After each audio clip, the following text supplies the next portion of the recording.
Hello, welcome to the AB5 information session at SF FilmHouse.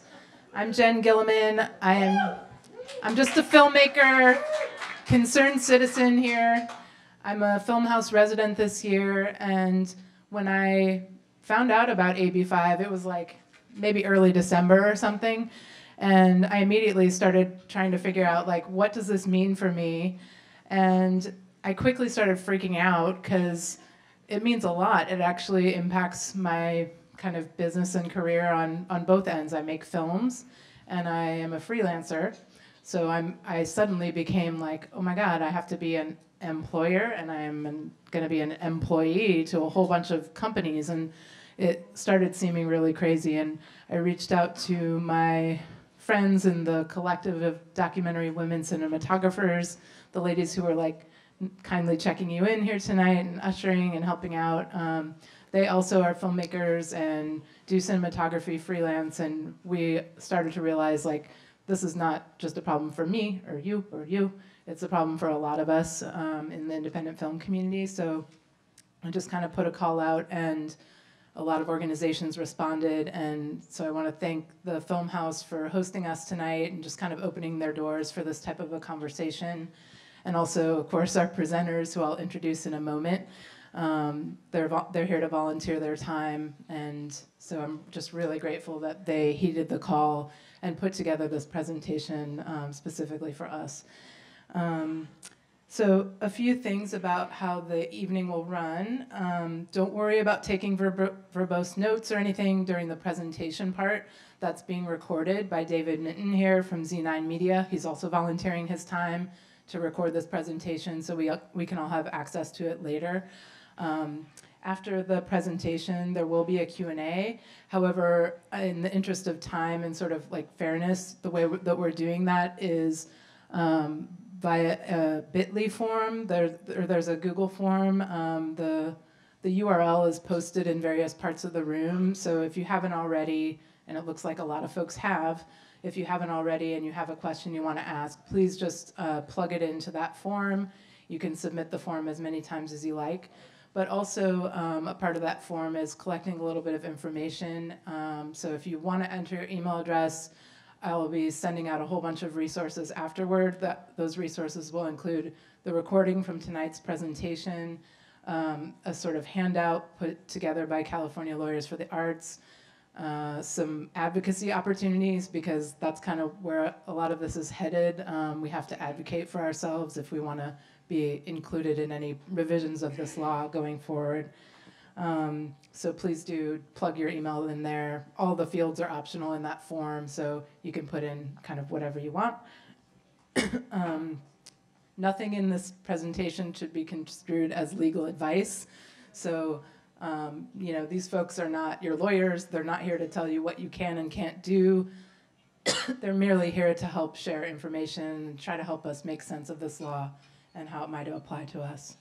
And then my kind of biggest point is, don't shoot the messengers. You know, like, these folks are not the people who made this law. They are not, again, telling you what you can and can't do. So yeah, please just be kind to them and realize that they're just here trying to help us all understand this. Really appreciate that. And then if folks can just, at the end of the event, please do us all a favor and kind of try to clear out of here as quickly as possible. I know when we all get together, it can be really, you really want to catch up with friends and stuff, but we need to get out of here. And also, like, half of these chairs were donated by China Live. We have to get them back down to China Live, and we have to lock up and get out of here. So if you could do me a favor, help stack chairs or whatever our usher volunteers are asking you to do, I'd really appreciate it. Cool. So we're not going to tape the question Q&A part. Right, yeah. Yeah, we will not be recording the Q&A portion of the evening, so that's something to note. If you do want to take notes during that portion, that'd be the time to do so. Cool. All right, so our presenters. On your right, we have Kate Dudley, who's an attorney, artist, and assistant director of California Lawyers for the Arts.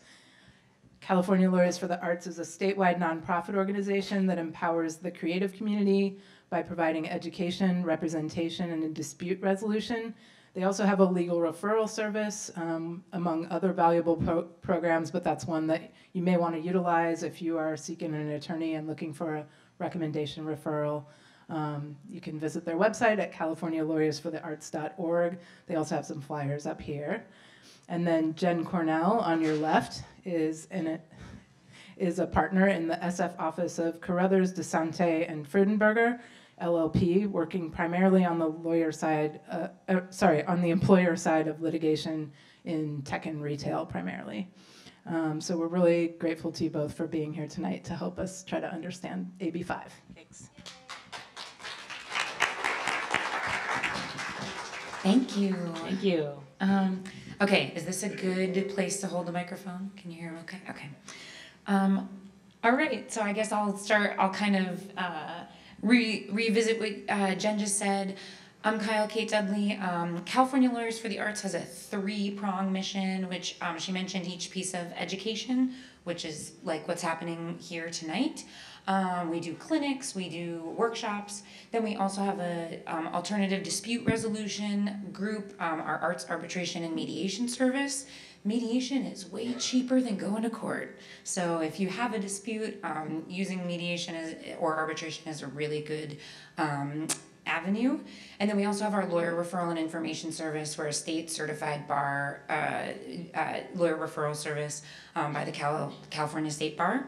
And you can call us and we will try to find you an attorney for your issue. Very few attorneys know what to do about AB5, so we are giving a lot of very general advice from the lawyer referral service about AB5. So if you do have a really specific question, you can always call the lawyer referral service with like, I need a whole new contract, or I need to specifically seek help with this dispute I'm having. But if you're like, I don't know what the F to do with AB5, that is probably not something that we can assist with, because we get about 40 calls like that a week. But I do encourage you to call us if you need something really specific, and then also maybe call Jen. Well, I'm Jen, and I noticed that Kyle got introduced as both an artist and an attorney. I am not an artist of any, I don't have an artistic bone in my body, so I tend to outsource that in my friendships, so thank you for that. I'm an attorney, and I only do employer side law, so to the extent, I'm here to talk about the law, but just going forward as we talk through the night, or subsequently if you want to reach out to me, if you are in the process of engaging somebody to work, I can offer some assistance with that. But if you are an individual who's trying to assert your rights against somebody who's engaged you, that's not work I do. So I just want to be clear with that. But my practice is primarily I work in San Francisco. It's primarily in tech, and a huge part of my practice involves wage and hour issues and what's called classification of workers under the law, which is what AB5 is meant to address, is a wage and hour classification issue.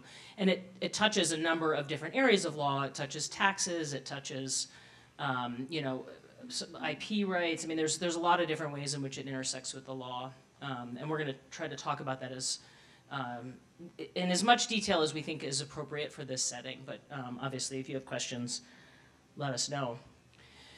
Okay, so now that we've introduced ourselves, I want to do a little show of hands exercise. This isn't meant to be exhaustive, but raise your hand if you are here because you regularly engage people to work on your artistic projects. You hire people. Okay. And you can raise your hand more than once. And you can also not raise your hand at all. That's perfectly fine, too. Are you here because you often get engaged to work on other people's work? Okay, so a lot of you, it seems like, are both. How many cinematographers do we have in the room? What about screenwriters? Okay, cool. Set designers or prop masters? You guys should look around so you know who you want to work with in the future, right? Directors? How many directors? Okay. Actors? Great. Film editors? Wow. All right. What did we miss? Sound. Yeah. I'm sorry. What? Sound, lighting. Producers. Yeah. Okay. Colorists. Raise your hand. Wow. Okay. That's great. Great. Awesome. Cool. Okay, so we can talk a little bit about just generally what an independent contractor is. Most of you know, because you probably are one. But you know, the things that you think of immediately, maybe on the slightly negative side, you don't have any employee protections, right? So we're going to talk a lot more about like what employee protections means. But you can think of a lot of them, right? Benefits, certain workers' compensation if you get injured, things like that. You also don't have federal or state taxes withheld from your pay, so you're doing that thing where you're reporting maybe quarterly on your taxes, and you have to estimate and pay directly to the IRS. However, there's also a lot of positives, right, to being an independent contractor. You know, you control your own hours, you get to control a lot of your own schedule, obviously within reason with whoever you're working with. You determine your own rates, right? You are doing the contract and negotiation for pretty much each project that you do. And then you can deduct a lot of your expenses on your 1099. So I don't know how many people are really deep into that, but there's lots of things that you can deduct as an independent contractor or a freelancer. You know, things you might not think of, like your phone bill or, you know, obviously mileage, things like that. So there are a lot of benefits, obviously, which is why a lot of you do it. Okay, so what was the landscape like before the AB5 law, which was made? The AB5 law came into effect based on a California Supreme Court case called, I like to say Dynamex, but it's Dynamics. Everyone's been saying it wrong forever. If you want to really seem like totally educated, you would call it Dynamics. But nobody can ever remember that, and they call it Dynamics. It was a dynamic truck company right. that messed up on their how they classified workers. And you know, I think we're going to talk a little bit more about the actual case, but I can say it's what lawyers call like a situation where a bad case made bad law. So essentially, you know, it was a really intense case where this company had all these truck drivers, all these delivery drivers, and had classified them all as employees, and then went back in and classified them all as independent contractors after the fact.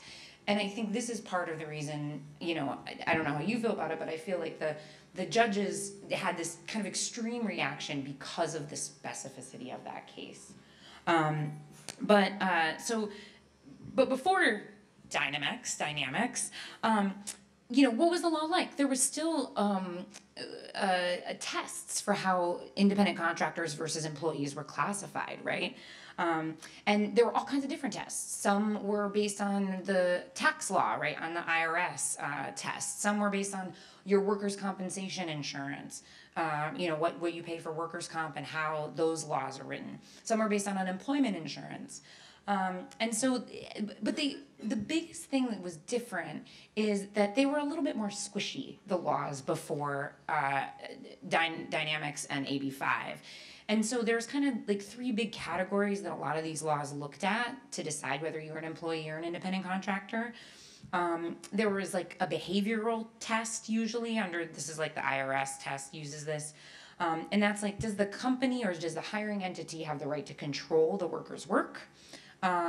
You know, or how the worker does their job, right? Because in an employee setting, your boss comes in and they say, like, we want this deliverable, but we also want you to meet with us this time and this time and this time, and, you know, and we want to see this progress, right? And as an independent contractor, you might have that, but you might not have that at all.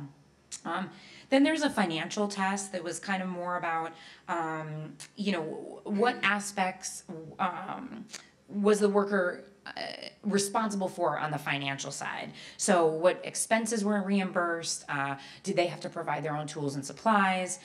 And then the kind of type of relationship, which is, did the person get employee type benefits? Did they have kind of a long running relationship? Was the relationship expected to continue, or was it more about project based work? And so those three kind of big categories ended up in a lot of different types of tests. So I guess the foundation that I'm trying to set up here is that there were always tests that you had to pass to work as an independent contractor. It's just that they used to be a little bit more gray area. And then dynamics really affected wage and hour issues. And so we're going to talk a little bit more about this, but wage and hour is exactly what it sounds like. It's what you get paid, it's whether you get overtime, it's whether you are with classification as like exempt or non-exempt, which means to be exempt is to be exempt from wage and hour laws completely, right? Most salaried people are exempt. And so it kind of touches on all those things that are really about who pays you, how you get paid, when you get paid, who holds out the taxes, and how you log those hours, whether it's kind of more of a flexible system or you're logging your time. I don't know if you want to say anything else about that. Yeah, we're going to talk about Borello after. Yeah. So before Dynamics sort of codified what's called the ABC test, which is we're going to talk about in a minute. There was a test that predated that called the Borello test, and what I'd posit to you today is that for those of you who have been working as an independent contractor on films, even before Dynamics, you've probably been misclassified as an independent contractor under the Borello test. So as much as AB5 feels really frightening, and like it's changing everything, it's actually not changing a whole lot other than people's attention on this issue. And the governor has actually dedicated a lot of resources in his budget toward enforcement of AB5, so there is going to be a lot more agency activity around this and governmental enforcement around AB5. But I mean, whether or not this is any consolation or not, a lot of you have probably not been in compliance with the law for a lot longer. So the Borello test, it's a balancing test, and at lawyers we like to say, a balancing test basically means we get to do that thing that lawyers do that make you not want to invite us over for dinner, which is argue that prong 4 is more important than prong 5 here, and it depends on the factors, right? This is why we can't ever get Thanksgiving dinner invitations, but these are the 11 factors under Borello. And Borello is still in effect. It depends. We're going to talk later about when Borello might be able to apply to you or not. And the reason I say you're probably in violation of Borello already is that the exemptions from AB5 simply put you squarely back in Borello land. So you're not necessarily free and clear of this question of properly classifying the workers you engage just by exempting yourself from AB5. So this is an important test to be aware of. There's 11 factors.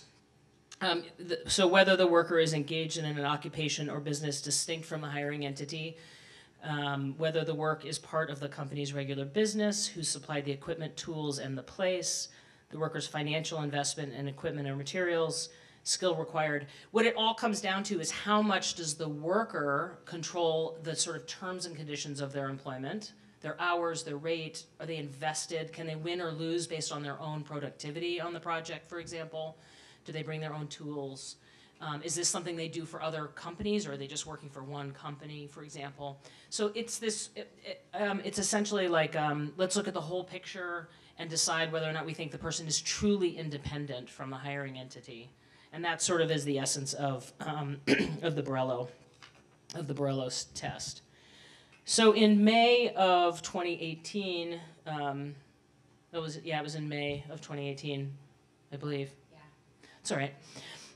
It'll be retroactively applied regardless of when the law happened. But so the California Supreme Court said, essentially, employment laws are designed to protect workers and are therefore kind of remedial in nature, and therefore we should apply them as often as possible, which means they wanted to have, well, there's debates about exactly what the California Supreme Court was trying to do. The opinion is immense, and it has so many footnotes, and I'm a lawyer, so I read footnotes, but like, this was like over the top. Like somebody took out their footnote shaker and went a little crazy.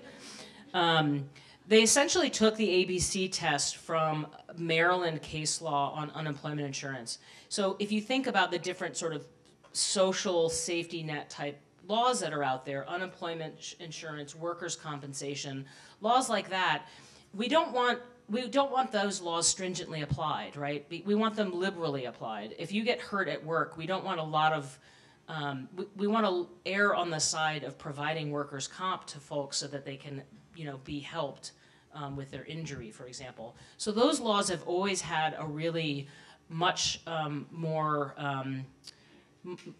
stringent case to not be an employee, right? That you're more likely to be found an employee under those laws. And the California Supreme Court in Dynamex, they took what was a Maryland test for, I think, workers' comp or unemployment insurance and said, we sort of like that law. We think that is the appropriate law for California because our wage and hour system, similar to workers' comp and similar to unemployment insurance, and the premise behind it is designed to protect workers and give them the most protection of our wage and hour laws.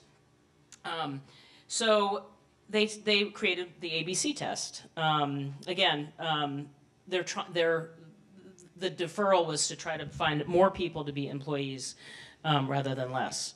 The ABC test, where's our slide on that? So the ABC test itself that the Dynamics Court adopted is you have to show all three of these prongs to be true. So remember the Borello 11 flexible factors, some in one case might be more important than another. Here, it's all or nothing. If you fail on one prong, you're by default considered an employee. So are you free from the control and direction of the hiring party?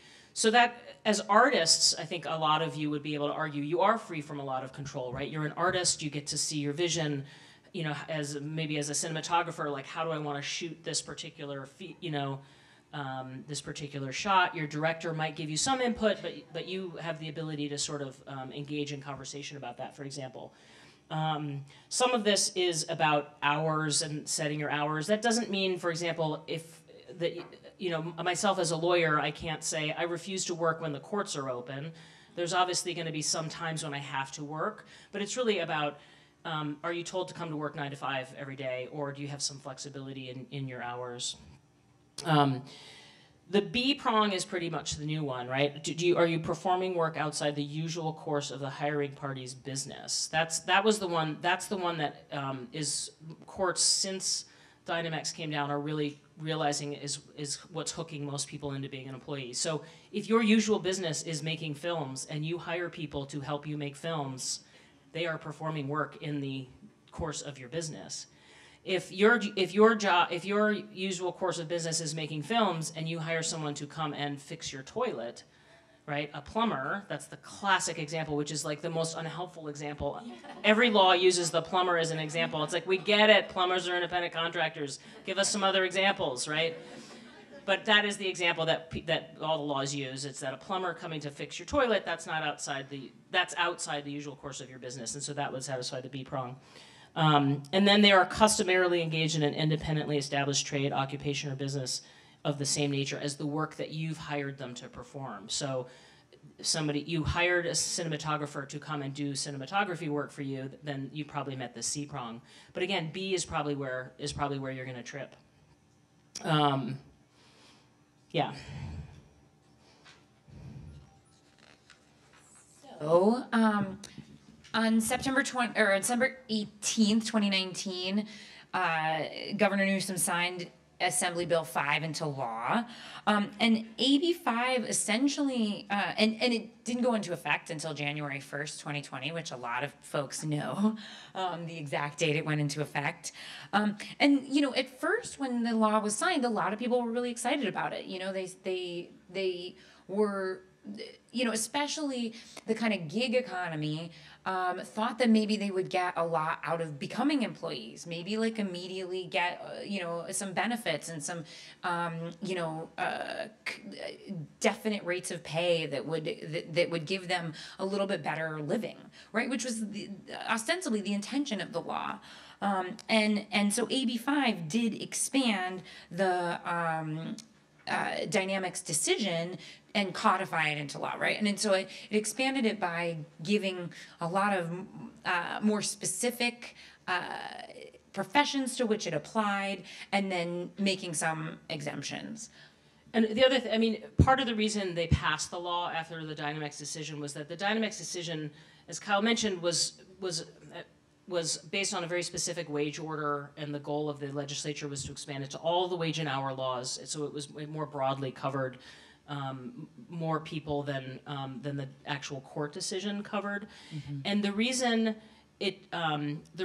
another effect of the codification was that there were people, lobbying groups, who knew it was coming and were able to lobby to have their profession exempted from it.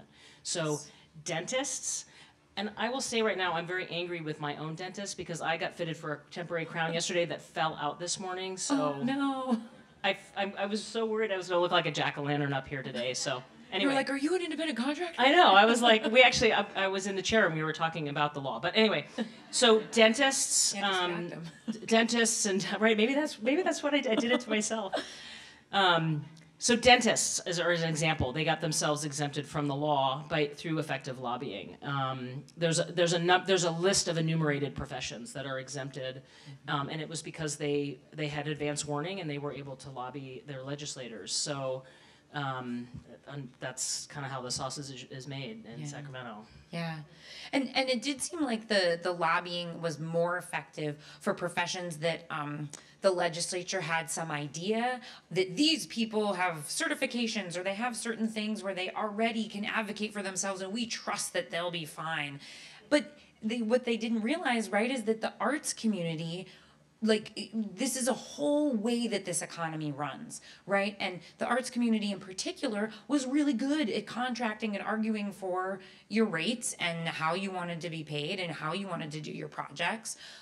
And so when the legislature kind of assumed that certain professions that they understood, like dentists and lawyers, would be great at arguing, at retaining the control of their own work, they kind of had a blind spot for certain other professions that are also really good at retaining the control of their work, because that's how they do their work, right?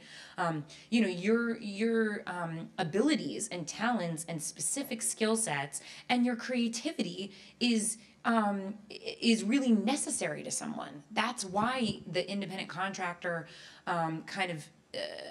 economy really cropped up around art, right? Because you say, I have this really specific piece of essentially intellectual property that's very valuable to you. And I think that is one of the real blind spots of the legislature, as they saw, well, people like lawyers will know how to value themselves. And you're like, artists do too. In a big way, right? This is how our whole economy works. Well, and I mean, laws are living documents, so there are a lot of different industry groups advocating at the Capitol and through different organizations to be added and exempted from the law. So to some extent, it's not like this is written in stone and it's never going to change. To the extent that this doesn't work for your community, that you can lobby your legislators to say, we would like cinematographers to be exempted from AB5, and it really would just require a one-word amendment to the law. It's not like you have to pass an entire new law. You don't have to repeal AB5. I will note again, you're still then going to be working with Borrello, so it's not like you're out of the water or out of the shark-infested part of the water. I'm really bad at analogies and metaphors. I mix them up. So maybe that's my artistic talent. Mix metaphors. I like it. Yeah. So keep in mind that the increased enforcement around AB5 is in general really looking pretty hard at this particular kind of relationship of independent contractors versus employees. Right. Regardless of whether you pass the AB5 ABC test or not, you're gonna be under stricter scrutiny from a lot of different government agencies. So we wanted, since the law, even though it is not set in stone and can be changed, and we encourage you to, if you feel like it needs to be changed, that is something that the community does, especially in California.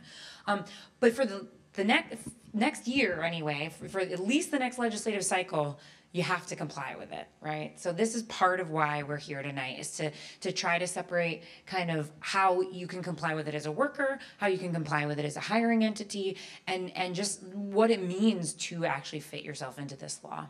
Well, and let me say too that the burden is on the employer. It is the employer or the hiring entity's responsibility to classify its workers appropriately. So if you get a gig and you're employed as an independent contractor, you don't actually have a responsibility as an individual to do anything about that. It's the hiring entity's responsibility. So if you are being hired on a job and the hiring entity isn't asking you to comply with the things we're going to talk about, that's fine. You don't have to complain. I mean, it's up to you. If you want to complain about it, you can. If you don't want to, but you don't have to go to your hiring entity and say, wait, you're doing it wrong. If you don't care, because it's the hiring entity's responsibility. Exactly. Okay, so for workers, here's some suggestions or some thoughts on like what's changing, right? What might you have to prepare for? So first things first, what concerns might you have? If suddenly now you're used to being a freelancer, you're used to being an independent contractor, and you become an employee. So it's a lot of the things we talked about. Your employer controls a lot more. They control the things up here, which is schedule, salary, means by which your work is accomplished. But this idea of manner and means of accomplishing the result desired, that's language from Borello.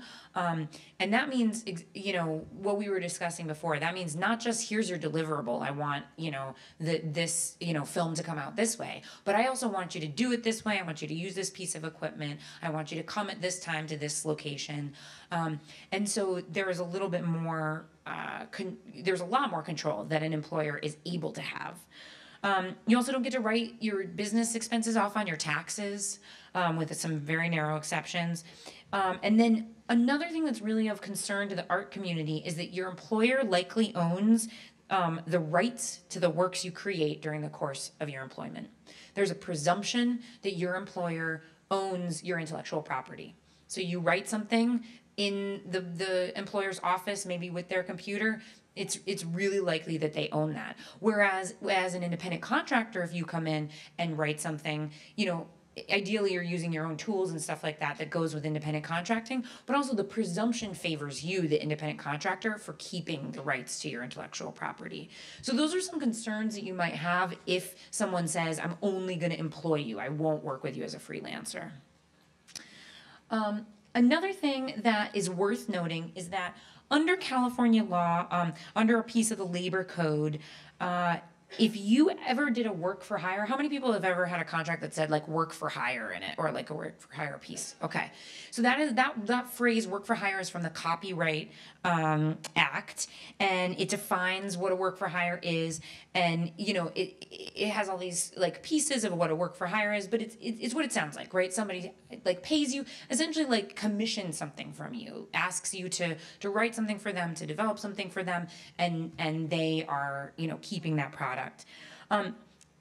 With regard to workers' comp, in the workers' comp code portion of the labor code, California has already said you were an employee if you did a work for hire.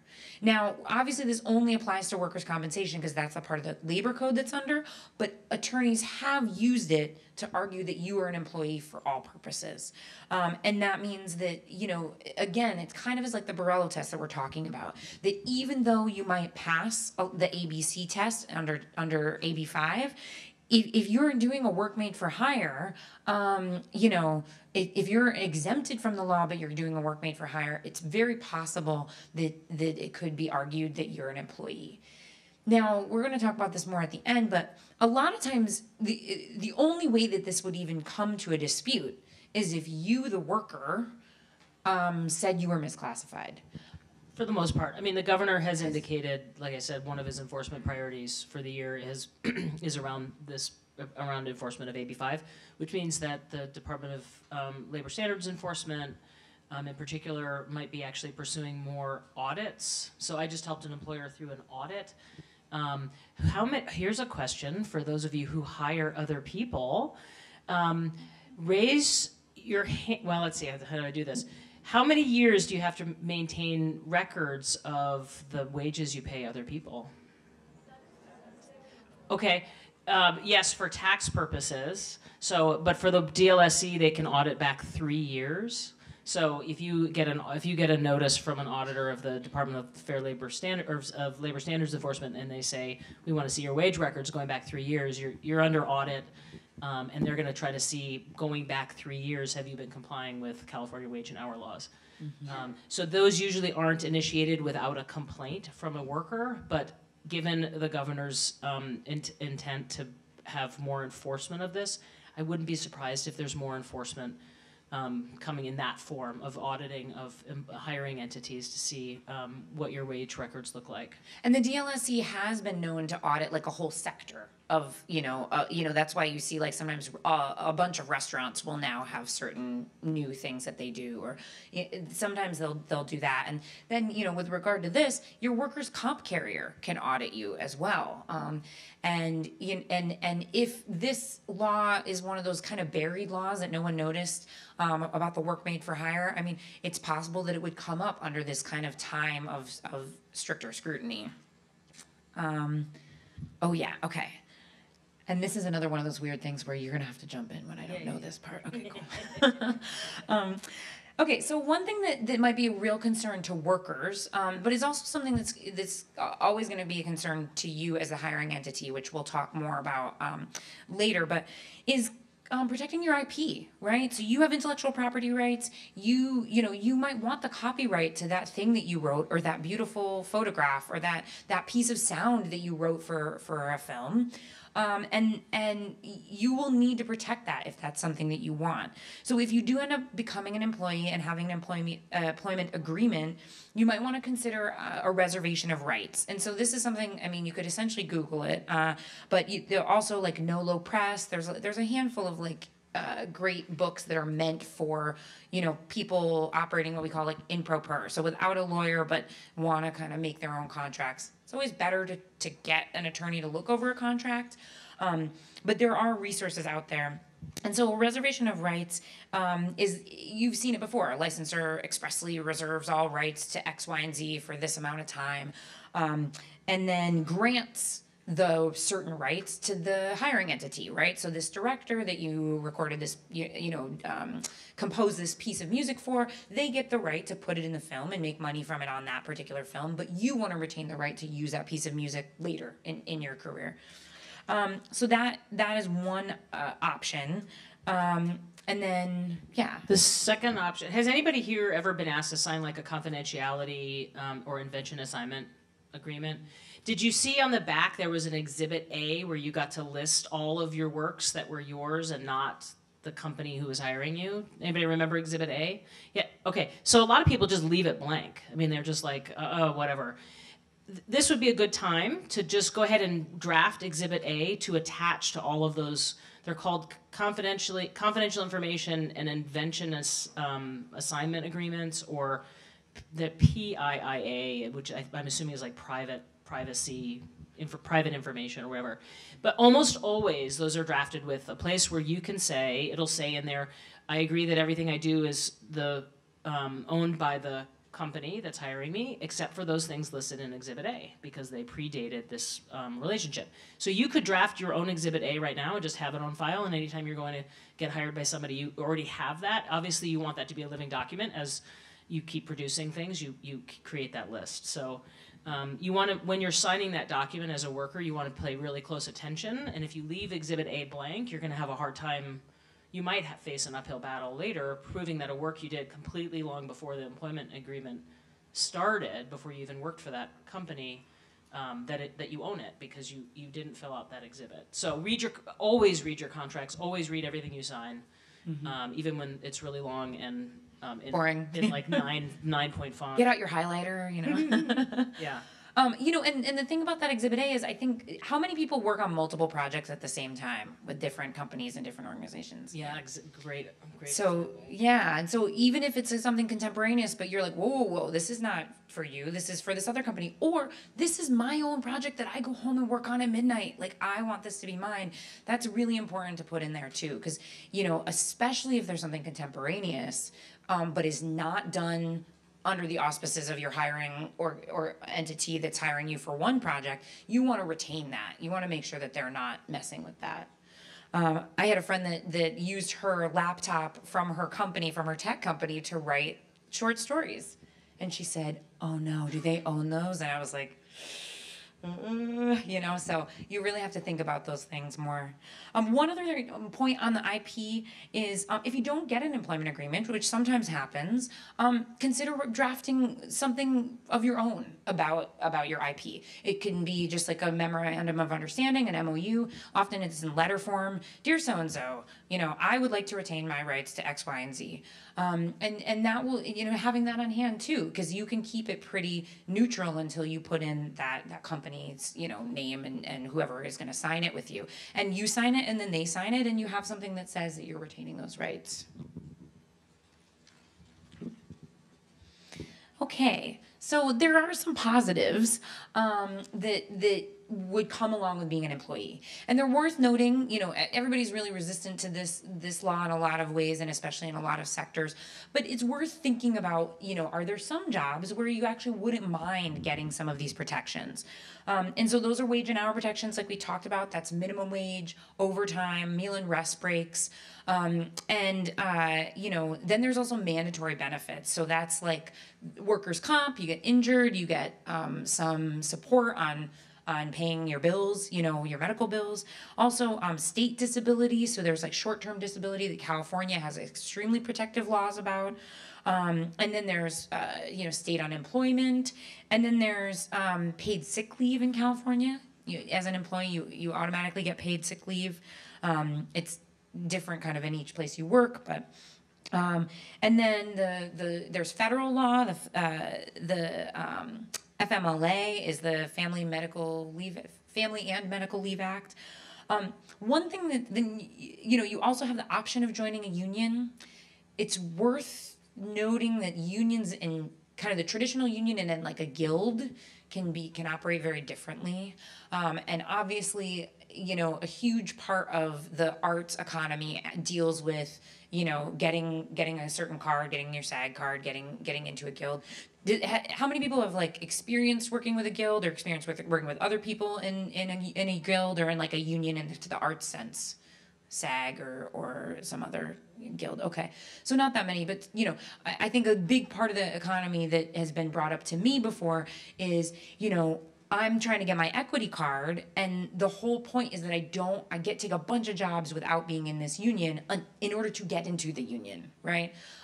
So that is, you know, AB5 doesn't really touch on that, but it does, if you become an employee and you're an employee of a big organization that maybe has, you know, a lot of professionals working in it, you do have the option of joining, you know, a more traditional style union. So, you know, you also qualify for other protections. You qualify for protections under the Fair Labor Standards Act, you know, which is kind of codifies like all the, you know, protections about the weekend, right? We have like Saturday and Sunday off, things like that.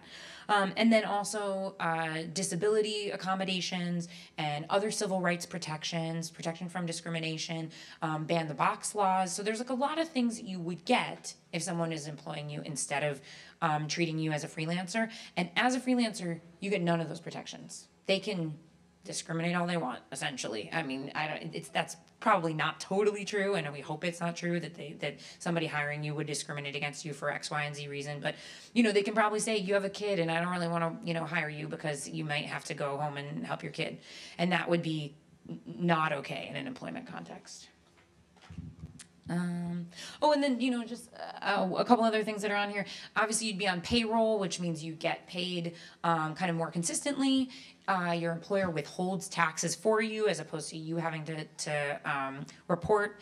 Well, let me ask, you know, while we're saying all these things, how many people are both an employee and an independent contractor? How many people have both kinds of jobs? Okay. So that's another big thing I know in the arts too, that you have, you know, a lot of people are saying like, I don't mind being a freelancer because it's like it's my side hustle. Like I already have an employment job. Like I do a 9-to-5 or I do another kind of job. So, you know, if that is your circumstance, I think that is another place where maybe this law didn't see you. So that's worth noting too, if you are trying to advocate around the law.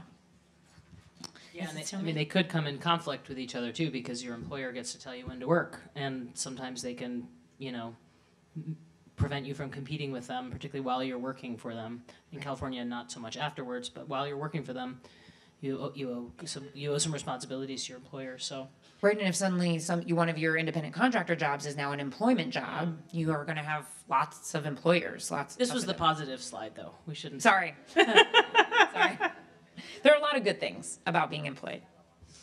All right, so let's talk about the exemptions, because I think that's probably why a lot of you are here, is like, how can I, what can I do to structure my work so that I can be exempt from AB5?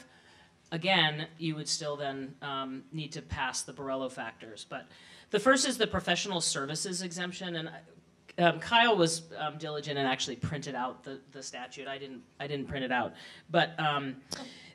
So professional services include those who are engaged in marketing, graphic designers, grant writers, fine artists, freelance writers, and photographers. Now there's a couple caveats there. There's no definition of who constitutes a fine artist. And there's actually, in preparation for this presentation, I actually was like looking through case law all over. And I see you guys are photographing it, which is fine. Just a reminder, this is not legal advice.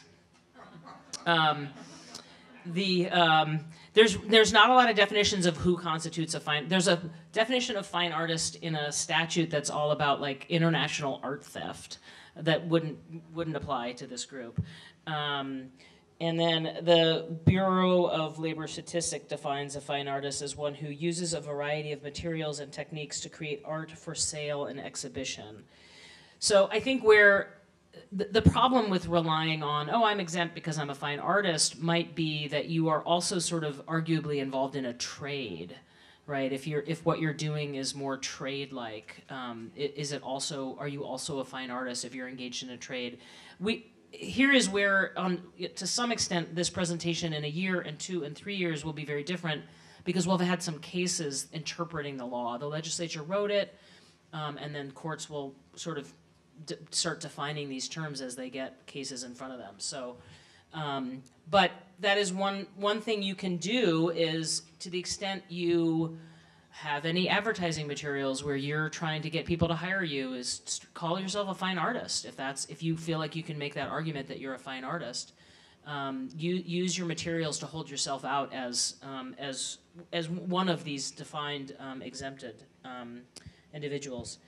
Freelance writers and photographers. The photographers is only still photography. It's not designed for cinematographers. Again, this is one of those places where one word could be added to the law if you lobby it to say still photographers and freelance writers.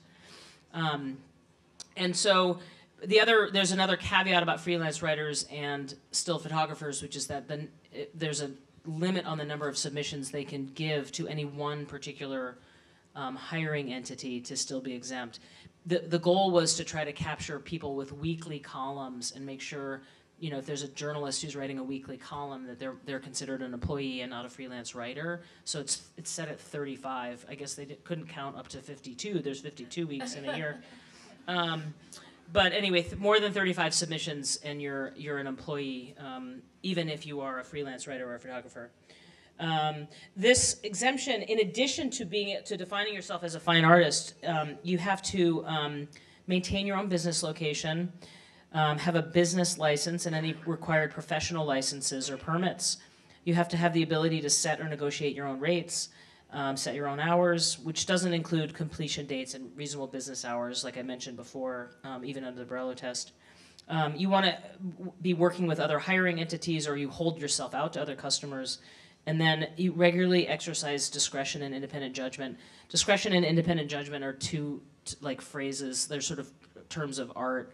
Again, why lawyers never get dinner invites, because what does it mean to have discretion?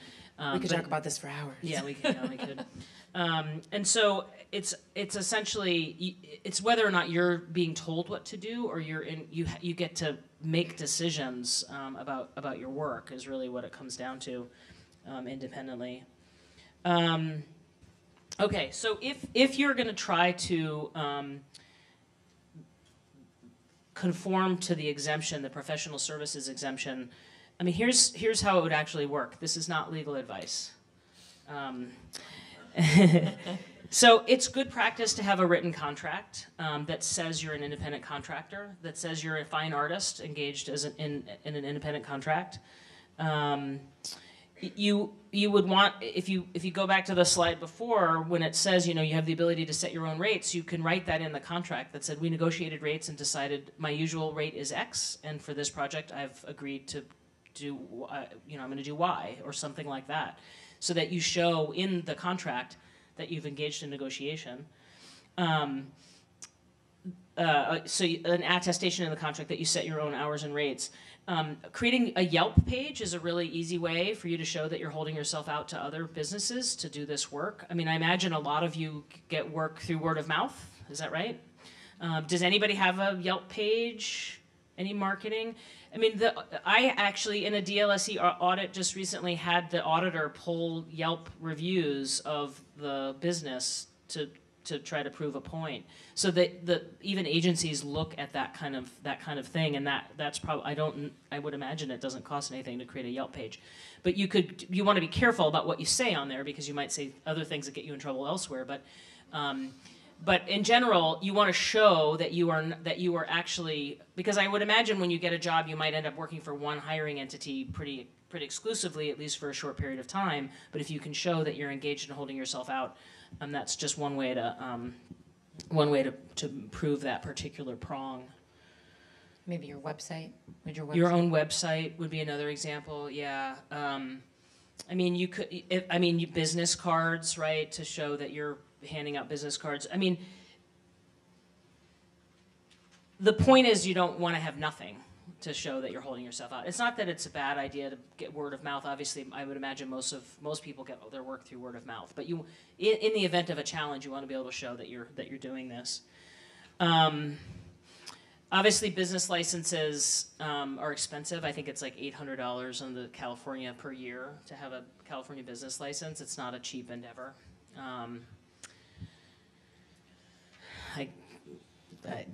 don't know what else to say about that. Does being incorporated count as having a business license? Boom, next slide. So the second way to be exempted from the law is through what's called a business-to-business transaction. So if you're going to try to meet the professional services, that's just you saying I'm an individual fine artist and I hold myself out as an independent contractor. I love I feel like we're getting paparazzi'd with all the photographs. Like all the phones. I will say, my good side. Right. Please say you can't see my blank tooth in the photos. I will also say that if you're taking pictures of these are actually directly from the law, these factors. And it's hard to see, but I'm holding this, I did print out the law. It's from, if you type in LegInfo, LEGINFO, which is the legislative information page, California's legislative information page, AB5, it will just give you the text of the law. Yeah. And, use that search function, use that Control F, and just type in business to business, and it will literally bring you up this exact list of factors. So I know legalese is really annoying to read. It's even annoying for us. But, I guess we chose to do it for a lot of hours of the week. But, it's worth just checking out the law when you have questions about it, because there is a lot of information in there when you're feeling confused. So LegInfo is it's the state's official version of what AB5 is.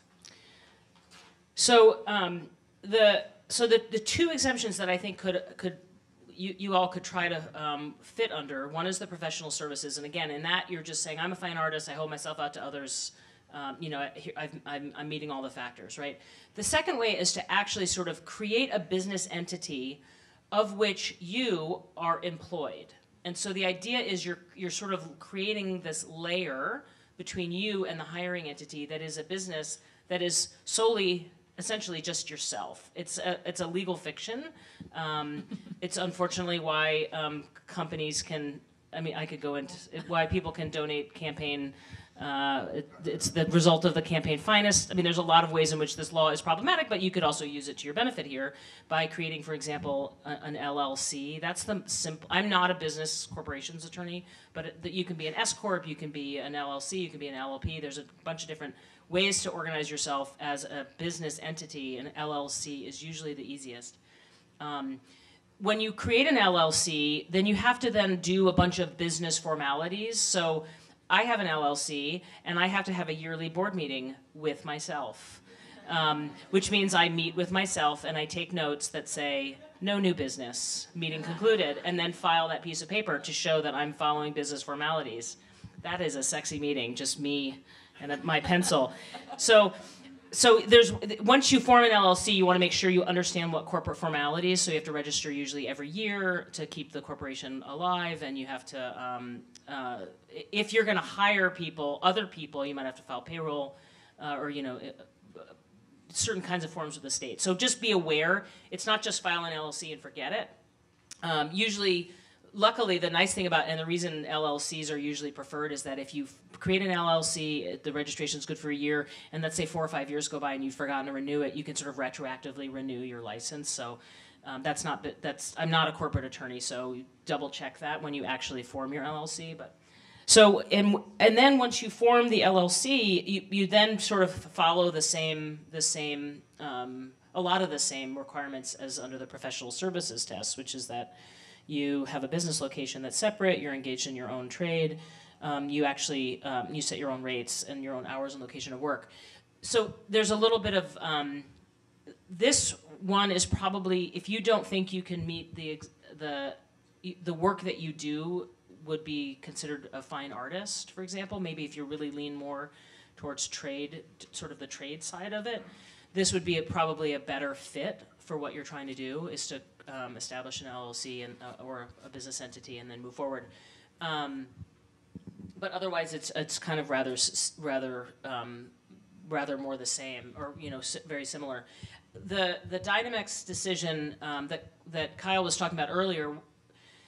The truck drivers, there were 2 different sets of truck drivers in that case. Ones that were individuals driving trucks who'd been reclassified as independent contractors, and the other were LLCs who were individuals. So you're not being hired as a person, your LLC is being hired, and then your LLC has decided to send you on the job, is the sort of essential legal fiction that you're creating. And the California Supreme Court said we're not touching those, they're LLCs because of that legal fiction. So I do think that this probably is going to have a greater value, and given that you're kind of trying to do all the same things that you're doing under the professional services exemption, this one has I would guess, if I had my legal crystal ball, it has a higher likelihood of success in terms of staying as an independent contractor. Yeah, and the cool thing about the business to business exemption is everybody's allowed to dream, right? So maybe one day you are gonna hire a bunch of people and you're gonna have a big enough business to need to do a bunch of other business type things and file taxes differently and have a board and all these things. So if you are really committed to this career and continuing to work in this same way, maybe starting the business a little earlier than you had envisioned starting it is the way to go. Right. So how the business to business works is kind of what I mentioned. You have to follow the corporate formalities. You have to look at what paperwork you file, and with the government. And then the idea is that you're being employed by your own LLC. So there might be some other corporate formalities you have to think about. Mm. So, and then just remember, even if you meet the business to business or you meet the professional services exemption, this applies. And if I'm co-opting your slide. Oh no, it's good. It's good. You should. A lot of these factors are very similar to the AB5, and while they have been a flexible set of factors in the past, it's very likely that as courts start to interpret them, the ABC test and the Borello test will sort of merge in terms of which of these factors is the most important, right? So, workers' opportunity for profit or loss has traditionally been pretty important. Like, is the independent contractor actually engaged in a trade where if they do it really well, they can make a lot more money than if they don't do it well? Is the risk of profit on the independent worker or on the hiring entity? That used to be really important under Borello, but it might not be as important as factor 2 now, because the ABC test is so focused around Regular whether business. or not it's in this regular business. So it's shifting. This presentation we'll have different things to say about it in 2 or 3 years as courts interpret it. So I'm sorry I took your slide. It's okay. It was just a reminder slide. Do you want to take mine? No, unless you want me to. You know, I think one of the things I can say about just the Borello test is the reason we put it in more than once, and actually it might even come up one more time, is we're just trying to remind you that, like, this has always been a thing. It's just was like a little bit more flexible of a thing. And so it's good that you're here now. It's good that you're learning about this, because this is going to continue to affect you if you do freelance work or hire independent contractors. Okay, so if you are if you're sort of an employer or an organization, or you hire other people, you're a hiring entity, how does this impact you? So if you are going to transition people from independent contractors to employees, if you're engaged in a photo shoot and you're hiring so many people that you're like, I'm gonna really have to hire these people as employees, really the first thing you really need to decide is, like, how are you paying? What's the compensation plan? Because some people can be exempt. Not everybody can be salaried. Because whether or not you can be exempt from overtime has to do with what duties are they going to perform, and do they fall within another set of exemptions. So there is a creative professional exemption, but there's certain factors. Does the employee's primary duty consist of the performance of work requiring invention, imagination, originality, or talent? We all like to think we're talented, but of course the law sort of defines what talent is. Is the employee's primary duty in a recognized field of artistic or creative endeavor? You guys probably can meet that prong pretty easily. But then in California, the California exemption, you have to be doing these things at least 50% of the time, your primary duty. So if 50% of your job is, something that's more mundane, like, even if I would imagine if you're a set designer and you spend half of your time just painting, the walls, that you might have a harder time showing you're a creative professional under the test. So you can also, if somebody doesn't apply for an exemption such that you can pay them a salary, like I'll pay you, X number of dollars a week, you don't have to record your hours. Well, then the presumption then is that they're hourly. And you need to think about things like you have to give them a wage theft notice at the time of hire that describes their rate of pay and how and when they earn overtime and what the overtime rate is. There's sick leave law requirements. There's an entitlement to accrued sick leave under California law, and you can have a policy that caps it, but if you don't have a written policy, it's not capped.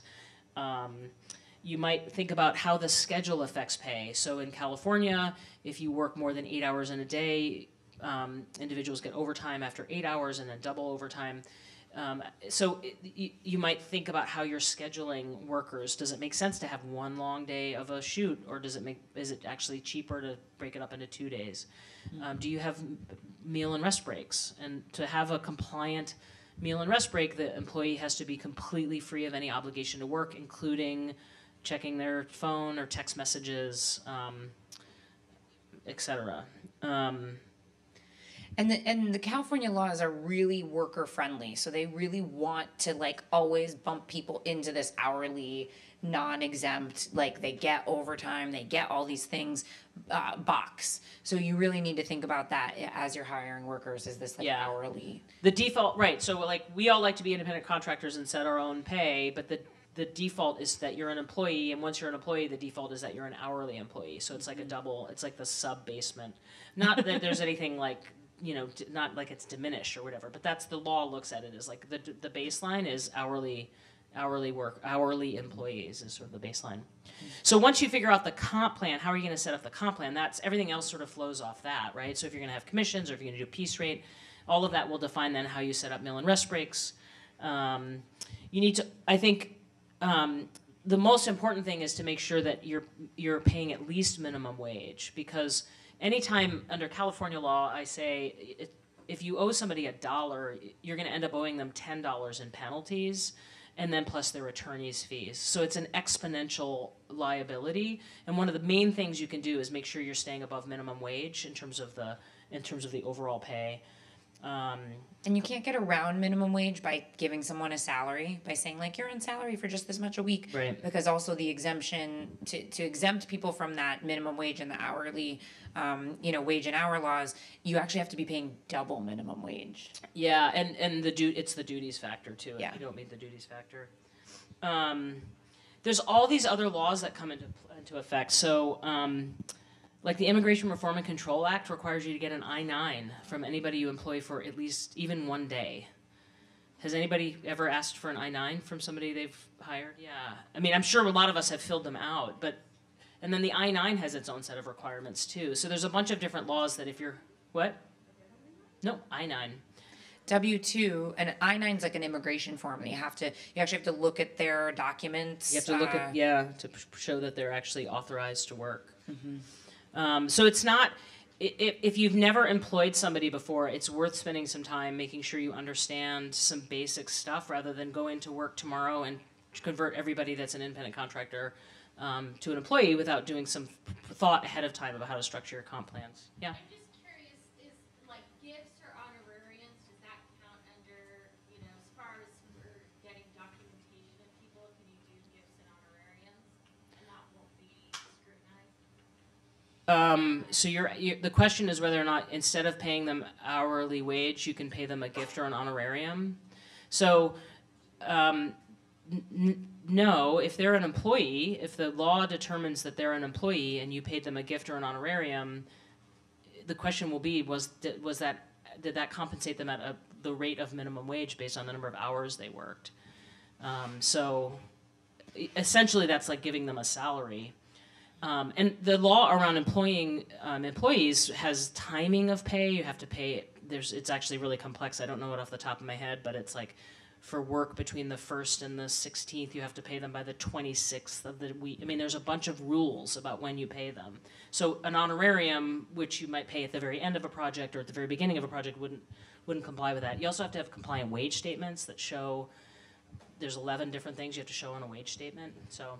And with the new AB5, changes, really no time when someone is working for you and you are giving them money, will you avoid these changes? So, gift or an honorarium is it's pay. It's considered pay for most of these situations. But why don't we, let's keep going through the slides and then we have plenty of. Yeah, no, I know. Yeah.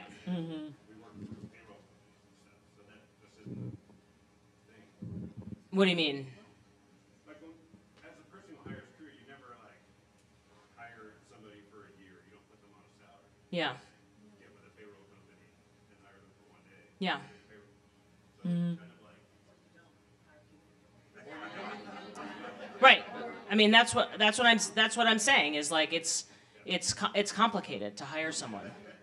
Can I just say, there's 150 people in this room, and there is the possibility there's 150 different ways that people are doing things.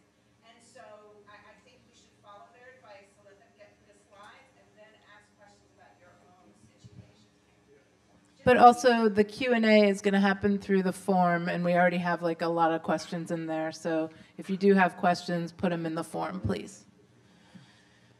So so I mean, there's going to be a lot. There's increased costs. I mean, it costs more to hire folks as employees in terms of payroll costs. So you need to kind of count for payroll taxes and unemployment insurance, things like that.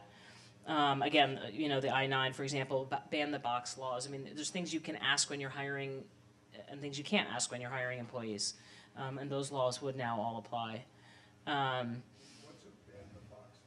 Ban the box has to do with criminal background check. Criminal backgrounds. You can't ask somebody about their criminal background history until you make a conditional offer of employment. Conditional offer of employment.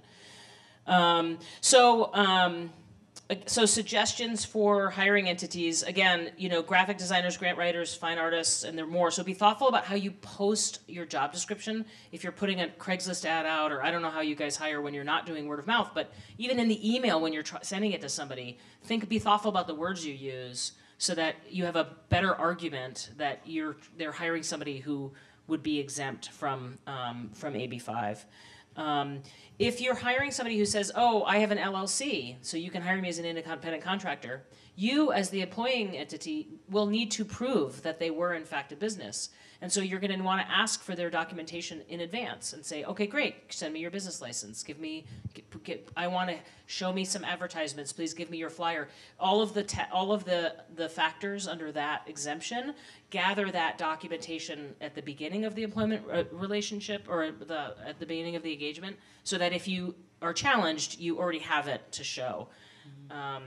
Make yourself a list, like out of that exemption, and say, okay, each time I hire someone, I'm checking each box. Like, they can negotiate this, they have their license, like all that stuff.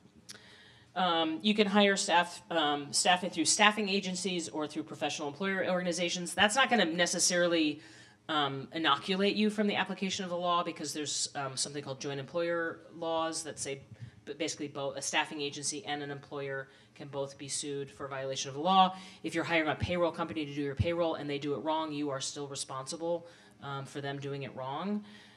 You want to look at your contract, but most payroll companies say we will not indemnify you from lawsuits from employees for getting this wrong, even if it's our error.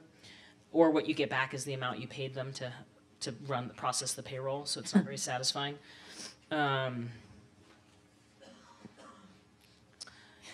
One more time. Remember Borello. Remember Borello. So even if you're able to get exempted from AB5, there is Borello to contend with. So if you're hiring single day workers and you're not going to convert them to be employees, right? If you're just sitting here going, I refuse. I'm going to live in a land where I'm just going to pretend this law didn't happen, and I'm just going to keep doing it the way I'm going to do it. We can't advise that you do that, but there are some things you can do to minimize your exposure. Is what another word lawyers love to say. We minimize your exposure. So provide same-day payment, because there are laws about timing of pay. They're called waiting time penalties. If you hire somebody to work and you wait to pay them past their last day of work, you can accrue up to 30 days of their full day's rate. So even if you only hire them for 2 hours, they could make the argument that you owe them 8 hours of pay for 30 days just for being just for being however many days late. It doesn't go beyond 30 days. But waiting time penalties can be an enormous penalty. So pay promptly. Don't be like, let me wait until I get some money in to pay you. Pay workers first. Provide meal and rest breaks. It's not a bad idea to get independent contractors to sign something that says, at the end of the project, for example, that says, I got meal and rest breaks that were, I was completely free from work, so that later, if that person tries to bring a claim against you saying I should have been an employee and you owe me for meal and rest break violations, you've got this thing that they signed where they said, no, I got all my meal and rest breaks. You want to make sure the total pay is more than minimum wage, including overtime. Again, remember that California has single-day overtime requirements. And again, don't wait to pay till money comes in, for example. So the penalties, the statutory and civil penalties that can accrue for not following the wage and hour laws really multiply very fast. Okay, so what happens if you don't do anything? You finally get a break. It was like a long run there. That was a lot of Jen, sorry. Oh, it was great. There's a lot of companies, really big ones, right, out there that are like, we're not doing it. We're gonna wait till someone sues us and we're gonna sue them back, right? These are like the Ubers, the DoorDashes. They're just gonna sue the state of California, right? I don't know if you have a bunch of money in your pocket to just wait till someone sues you.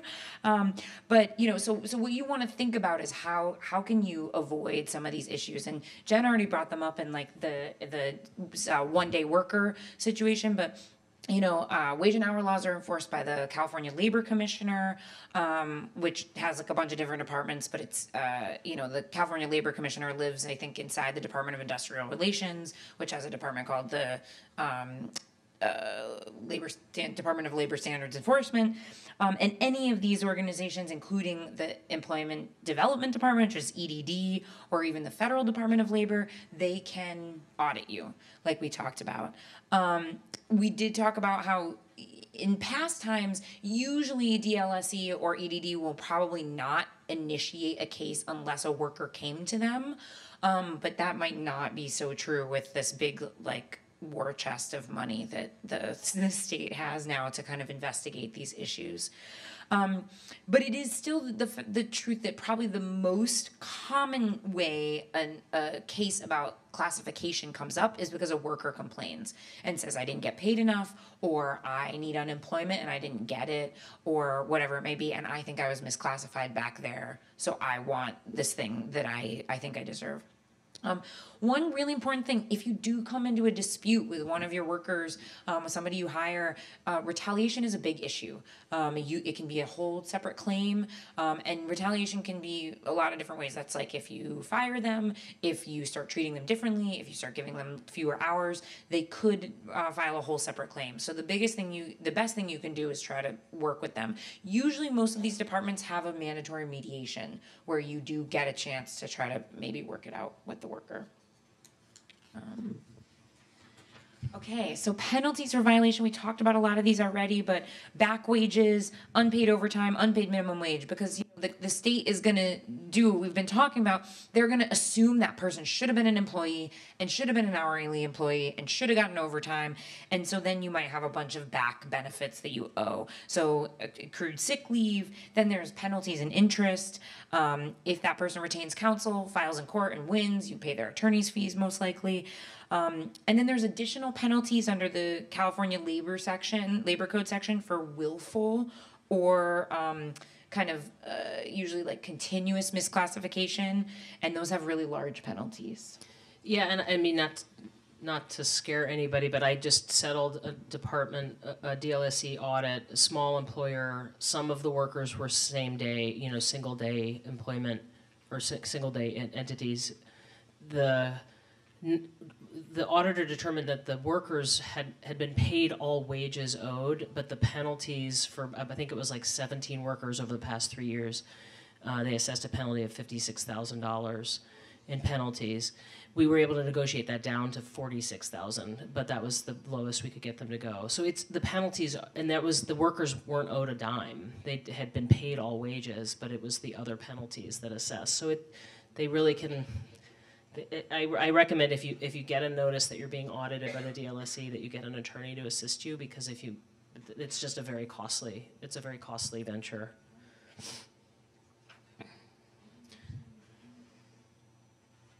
So, okay, strategies moving forward. So workers, I mean, this is where all of the people that are listed as exempted from the AB5, they had people lobbying for them saying, we don't want to be a part of this.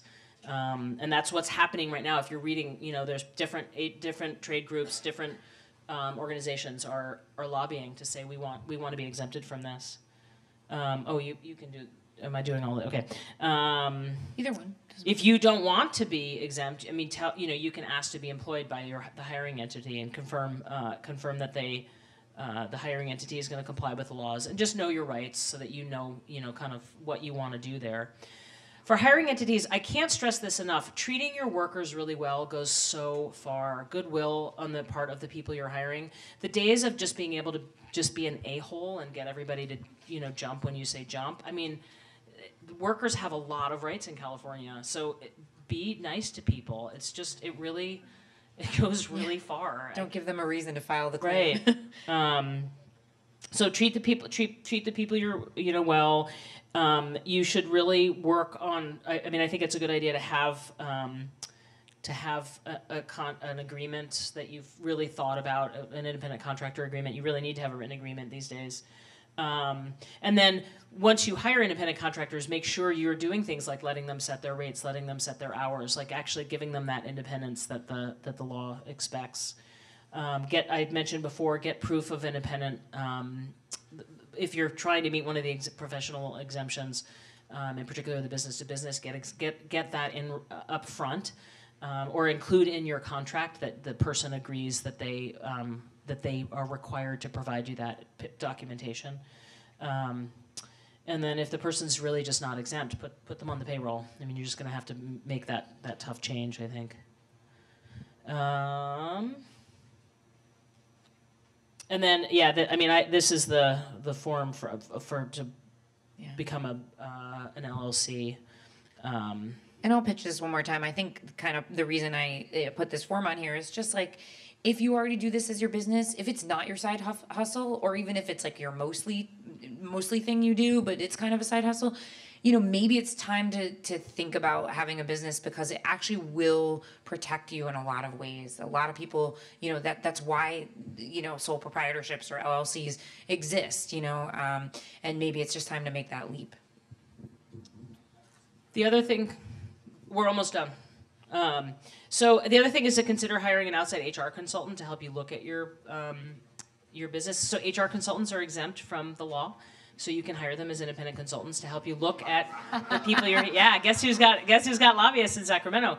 You can hire HR folks to look at your business and help you say these people really should be employees or these people shouldn't.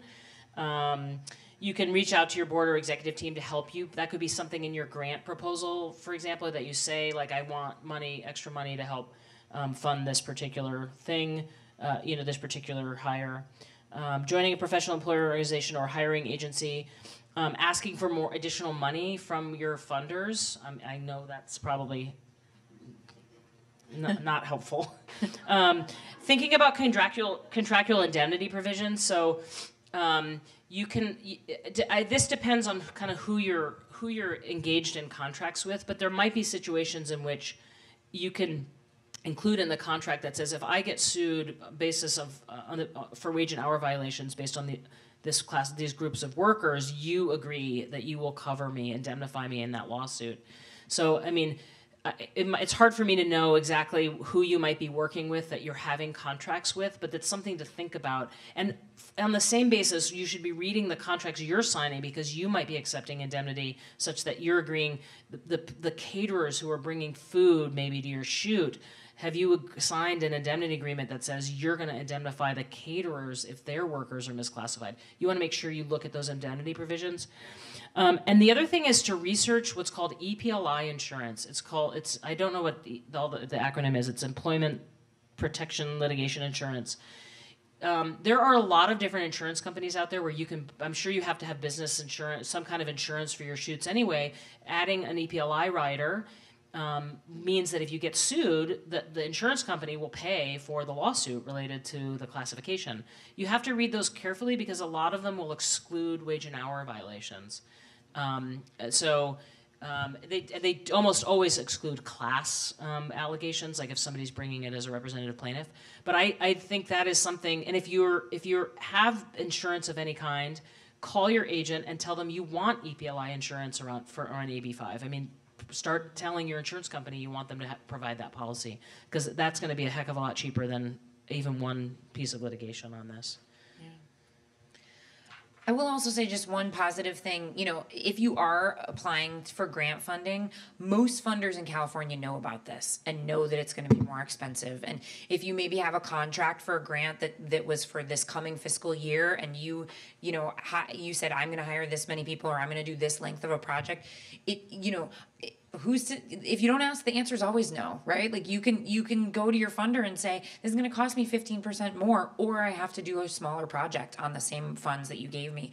And especially like the larger funders, cultural commissions, and government funders, they have been at the table and heard a lot of these concerns. So I'm not saying they're definitely going to give you the money, but it's always worth asking.